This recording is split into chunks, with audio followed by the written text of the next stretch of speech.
Point Park track travels to the Bronx, the NFL boils down to the final two, and a $1 million player makes history. It's time to come on down to Pioneer Sideline.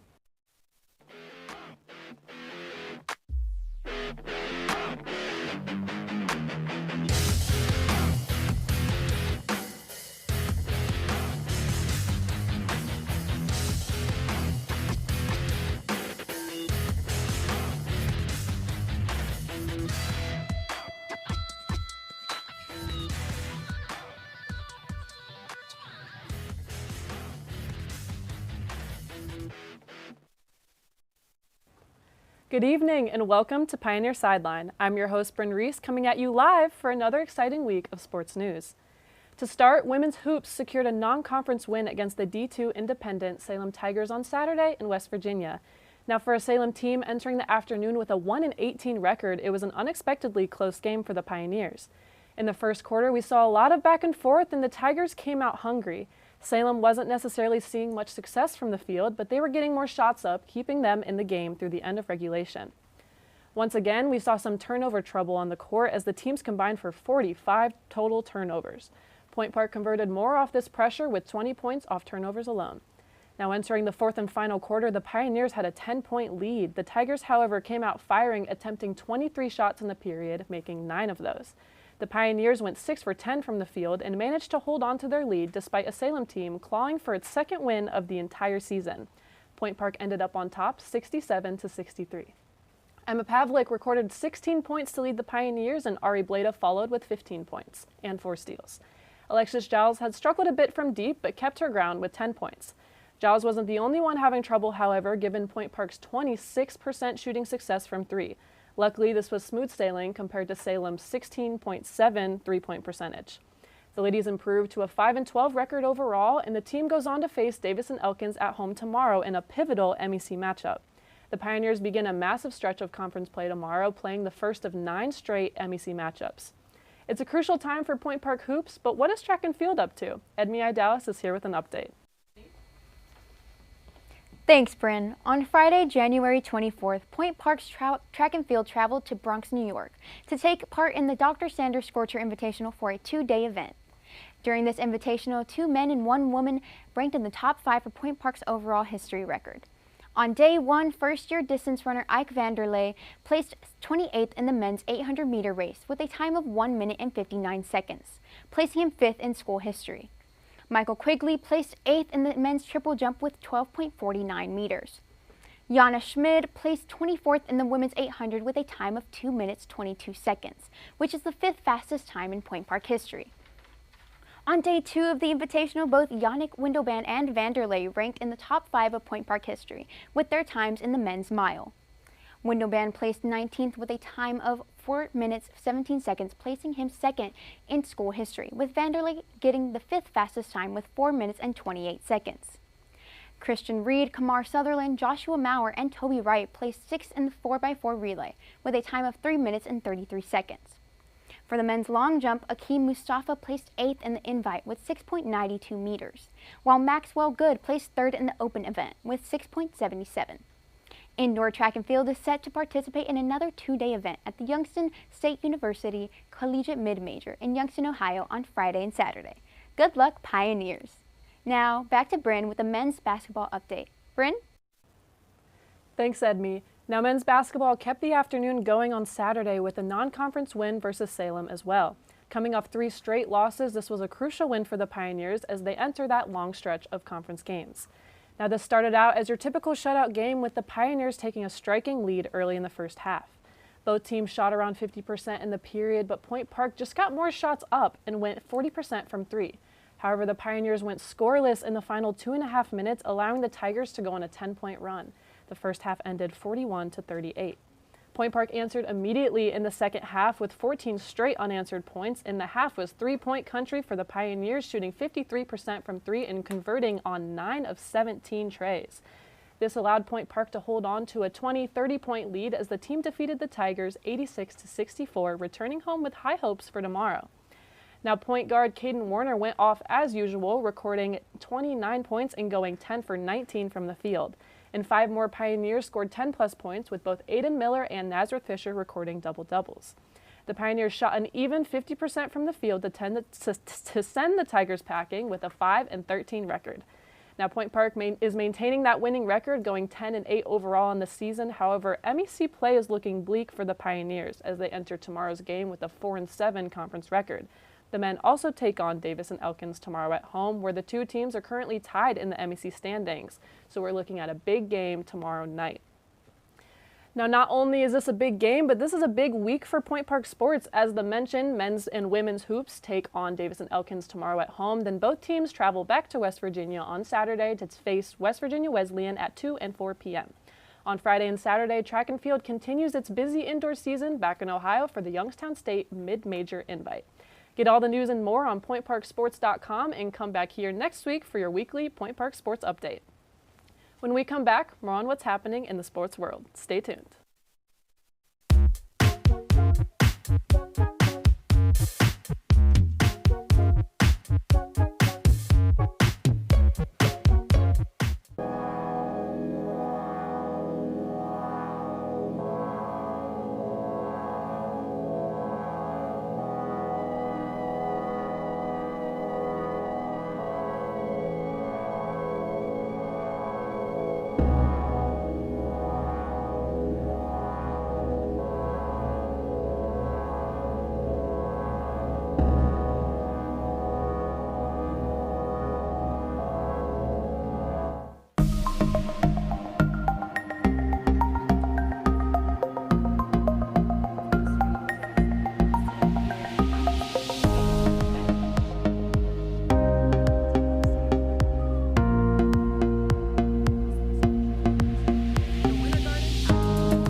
Welcome back.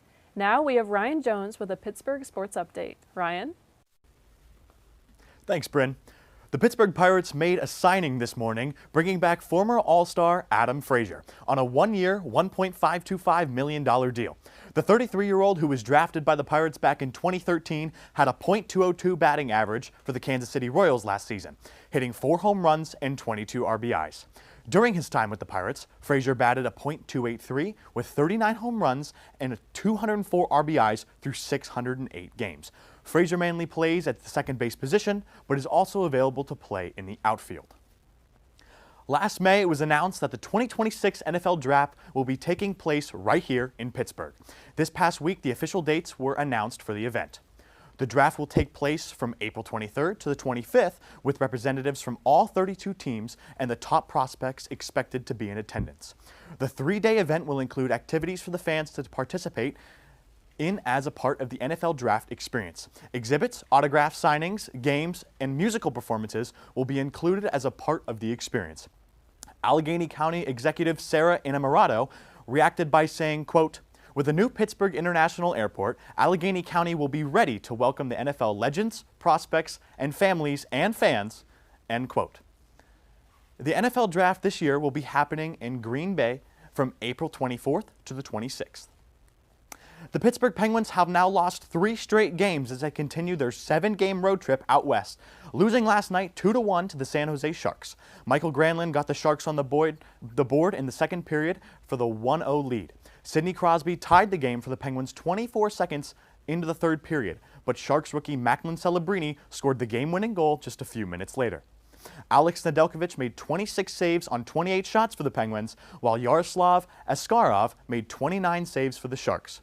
The Penguins will conclude their road trip on Wednesday night as they travel to Utah for the first time ever to face off against the Utah Hockey Club at 9:30 Eastern Standard Time.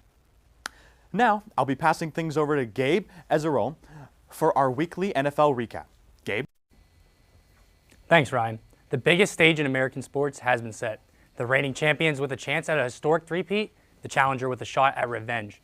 Let's see how we arrived at a rematch for the 59th edition of the NFL's final production. Jaden Daniels, a shot at being the first rookie quarterback to start the most prestigious game. Washington wishing to best Philly in their third meeting this season. They came out sharp, a calculated 17-play drive ending in a short field goal after converting a pair of fourth downs. But the O barely had time to take off their helmets before they were watching Saquon. And before you can say gone, he's cutting it to the left sideline, he's bouncing it back to the middle, and he's out of there for a first play TD, going 60 yards. Commanders look to respond, but insert Zach Bond puts his helmet right on the football and knocks it loose. It's recovered by Philadelphia. 3 passes take the Eagles in close, where Barkley gets score number 2 on carry number 2. Then, punter Tress Way would serve up a dime on a silver platter, extending the next drive for the Commanders, which would eventually end in a field goal for Washington. Then, after a missed Jake Elliott field goal, Terry McLaurin puts the moves on after a short reception, taking it to the painted turf for 6. The Commanders are clawing back into this one. The Eagles face fourth down right before the 2-minute warning. Washington forces a deep shot down the left side to A.J. Brown. They got to have it, and they're going to get it. The rugby special finishes off the drive, but that wouldn't be it for the half for the offense of the Eagles. The Eagles recovered a fumble on a kick return for the second time this playoffs, and A.J. Brown capitalizes off of it. Coming out of the break, 27-15 game, Jalen Hurts picks up the first touchdown of the second half, to the left for a 9-yard run. His counterpart, though, Jaden Daniels, not to be outdone. He puts on a beautiful fake out running the speed option, slicing to the middle for the score. Washington continues to scrap for momentum, forcing another punt from the Eagles. But with a chance to draw within one score, Austin Eckler puts it on the ground at the 50, and Washington loses their third fumble of the game.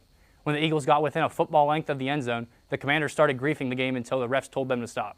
Rugby time, and Jalen Hurts completes his hat trick. The game slipping away, the team with the most fourth down conversions in a single season can't get this one. The pressure gets home to Daniels. With a short field position, Barkley also scores his third rushing touchdown of the day. Really pouring the points on now, a jump ball for McLaurin ends up with Quinyon Mitchell. And Will Shipley makes sure Commanders fans felt the belt on the way home as well, adding another explosive run and punching in the Eagles' 7th rushing touchdown on the day. Behind 118 and 3 scores from Barkley on just 15 carries and Hurts' 260 yards and 4 touchdowns, the Eagles get a chance to run the ball all the way to a title in New Orleans. Can't deny that would be a great gift on Saquon's 28th birthday. On the other side, a matchup you can mark your calendar for at the end of every January at this point. The Bills pack the bags and head to Arrowhead, all of it on the line yet again. The Chiefs start out dropping 2 easy picks on the first 2 passes of the game from Josh Allen, but still forced a 3-and-out en route to an opening 90-yard touchdown drive, the points courtesy of Kareem Hunt. But after a field goal from Tyler Bass, Mahomes would lose the rock while the Chiefs were just outside of the red zone. The Bills would pay the turnover off, staying on the field after converting a 3rd and long and finishing it with James Cook, extending for the 6 points from 6 yards out. Xavier Worthy went to work in response, logging 3 catches and the touchdown on the following drive. The Chiefs would get the ball back again. 3.5 minutes in the half, too much for these offenses. Xavier Worthy goes airborne to snatch the ball away from a defender on 3rd down.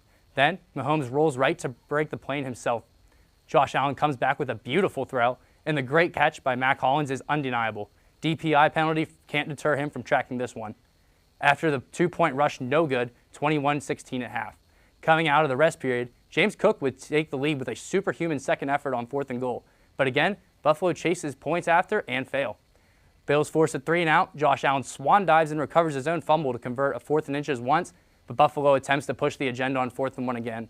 The controversial rolling is going to give the ball back to Kansas City. Mahomes again runs right with the defense's head turn for his 2nd rushing score, while Josh Allen answers on 4th and goal by throwing to the right, hanging around the pocket until he finds Curtis Samuel for a touchdown. The Chiefs settle for a Butker chip shot with 3.5 to go. It's 32-29, and the Bills have their shot to get it done. But we come out of the 2-minute warning with a 4th and 5 at midfield, and a clever spag weak side blitz leaves Josh Allen with only a deep prayer, which would not be answered, bouncing off Dalton Kincaid's mitts to the turf harmlessly. On 3rd and 9, the Chiefs air it out, and Samaje Perine on the drag route will seal the game and Buffalo's season with a final first down. A great showing by Xavier Worthy, 5 catches for 86 and a score, against a team that traded down to KC rather than selecting him. In 2 weeks' time, Andy Reid will pass Bill Belichick for the most playoff games head coached, and the Chiefs attempt to defend the title for another season. The Chiefs opened as 1.5 point favorites, a line bettors can expect to shift to Philadelphia as we near February 9th. Make sure you catch the last NFL action of the season and Kendrick Lamar at halftime. That's all I have this week. Back to you at the desk, Bryn. Thanks, guys. Next, we have exclusive national news. All this and more live after the break.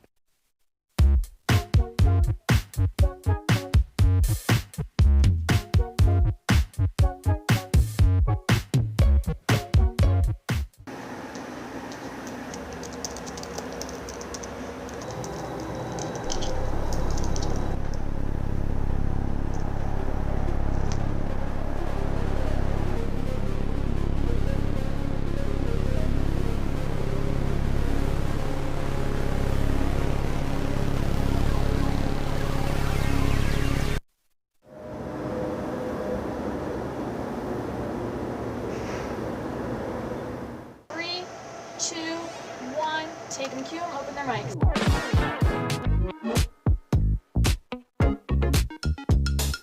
Today marked the 1-year anniversary of the Pittsburgh Post-Gazette strike.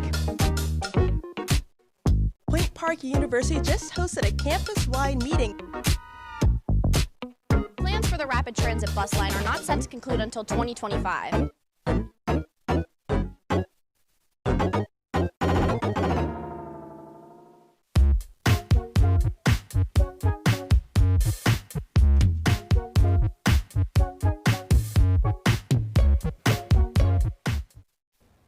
Welcome back. Now we have Ronan Lancaster reporting on the California kid who received a rare offer. Ronan? Thanks, Bryn. So the young collector who is just 11 years old that pulled the one-of-one Paul Skeens rookie debut patch autograph card declined the Pittsburgh Pirates offer for the card and has decided to take a different route with it. The Pirates offer for the card included the following things: 2 season tickets behind home plate at PNC Park for the next 30 years, a softball game at PNC Park for 30 people, 2 autographed Skeens jerseys, a meet and greet with Paul Skeens, and a one-of-a-kind spring training experience at Pirate City in Bradenton, Florida. The 11-year-old collector is from California, so you can see why he would turn down this amazing offer. But he is doing it for a good cause. He chose to instead donate the earnings from the auction to fire relief in Los Angeles. A kind and interesting move by the young collector. Next, McKenna Smith reports on a record-breaking deal. McKenna? Thanks, Ronan. For the first time in women's soccer history, the sport has its first $1 million player. Chelsea FC has signed U.S. women's national team defender Naomi Girma from San Diego Wave FC for a record $1.1 million transfer. Unveiled to fans at Stamford Bridge before Chelsea's recent 1-0 victory over Arsenal, Girma has signed a 4-year-and-a-half contract with the club. Beyond the pitch, this landmark transfer underscores a significant milestone in women's football, reflecting the growing investment and recognition in the sport. Girma shared, quote, "There are so many things about Chelsea that drew me in.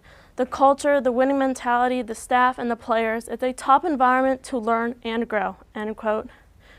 Chelsea FC women, a dominant force in FA Women's Super Cup League, are currently the 5-time defending champions, holding the league title since the 2019-2020 season. Girma's rise has been extraordinary. She debuted from the U.S. national team in 2022 and has earned 44 caps since, including being part of the gold medal winning squad at the 2024 Paris Olympics. She was named U.S. Soccer Female Player of the Year in 2023. Paul Green, Chelsea's head of women's football, had to say, quote, "Naomi is a world-class defender who is entering the prime of her years of her career. Her composure on the ball, game intelligence, pace, and athleticism will bring top quality to an already talented squad," end quote. Before joining Chelsea, Girma captained Stanford University to a national championship in 2019 and was the #1 overall pick in the 2022 NWSL draft by San Diego Wave. She made an immediate impact, earning Rookie of the Year and Defender of the Year honors in her debut season. This groundbreaking move solidifies Girma's place as a trailblazer in women's soccer and sets a new benchmark for the sport's future. And that's all from me and the rest of us. Back to you at the desk, Bryn. Thanks, everyone. When we come back, we discuss the Pittsburgh Penguins and their plans as the trade deadline approaches. Stay tuned.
Welcome back. Now it's safe to say that the Pittsburgh Penguins are having some troubles for the second straight season.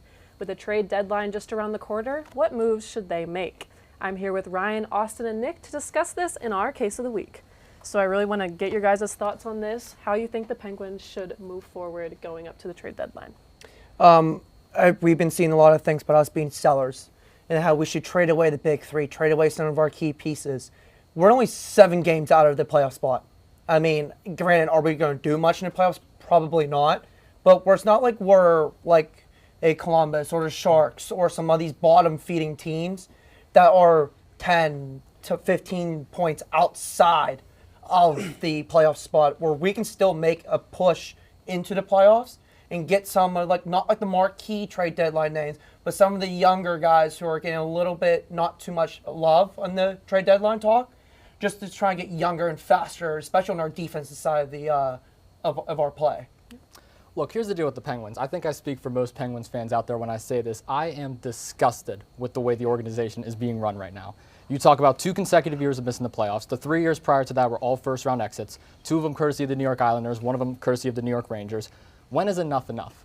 I think now is finally the time we start to ship some players off and we start to sell. Now, I'm the biggest Crosby advocate out there. I believe Crosby should stay at Pittsburgh Penguins. Same thing with Evgeny Malkin.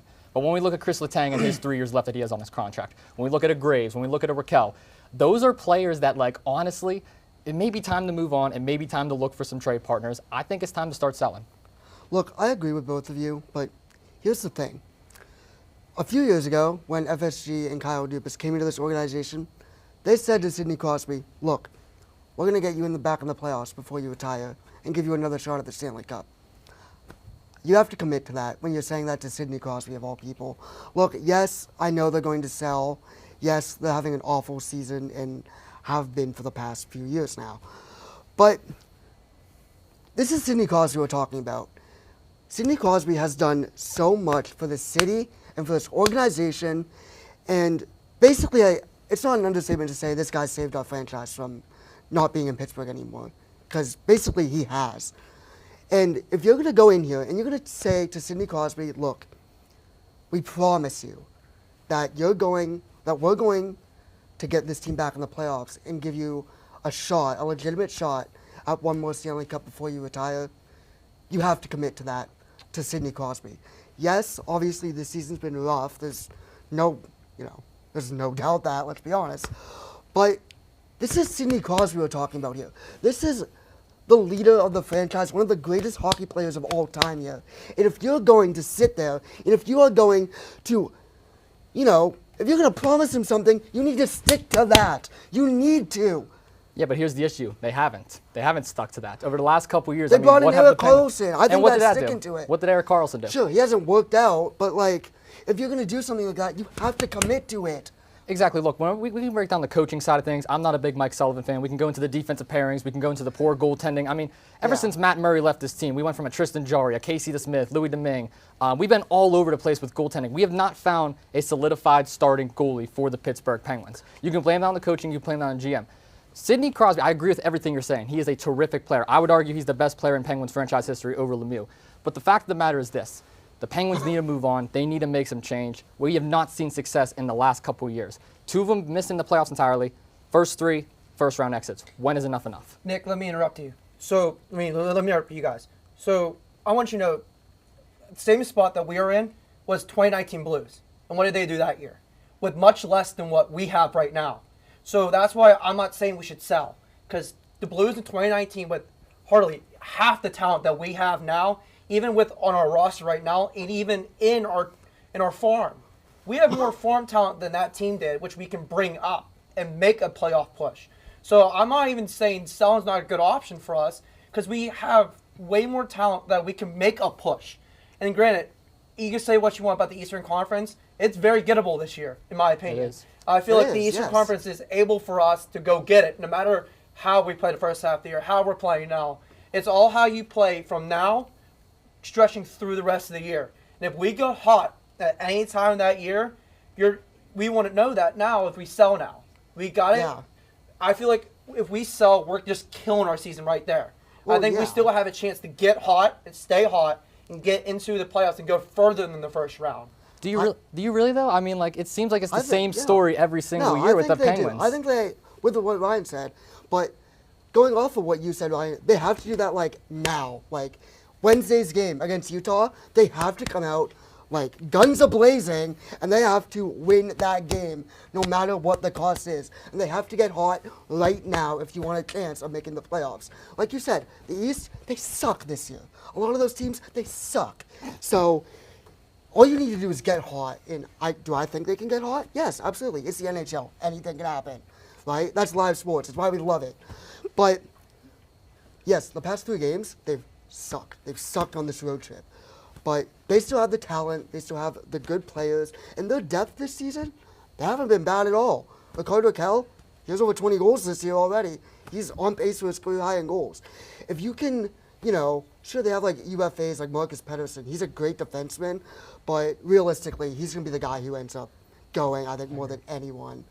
But you could get like a good return for him. Like, one of the biggest places he's rumored to go to is Vancouver. They have a guy there named JT Miller, surely you've heard of him, who's from the Penguins, and as early as today has been linked to JT Miller. And if you get a guy like him paired up with Sid or Gino, I like that. And that could be, a good move that helps us win, get hot, like you said. And even JT Miller in the playoffs, he's been good. He's the type of guy who, like you said, Ryan, can get us past that first round. And JT Miller's also not going to break the bank for us either, which is going to be nice. He's not going to be one of those players that are going to kill us come when we want to sign him back against. We're going to want to sign him back if we get him.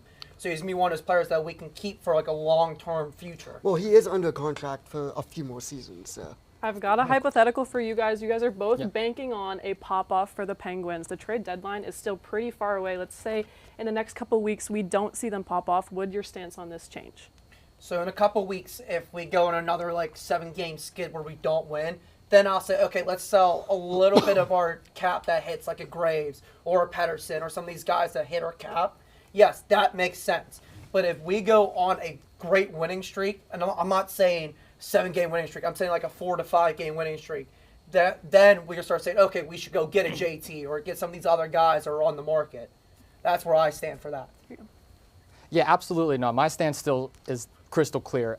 Past couple seasons have been extremely disappointing here in the Steel City. I'm still on the fire Mike Sullivan bandwagon. I'm still on the sell the team.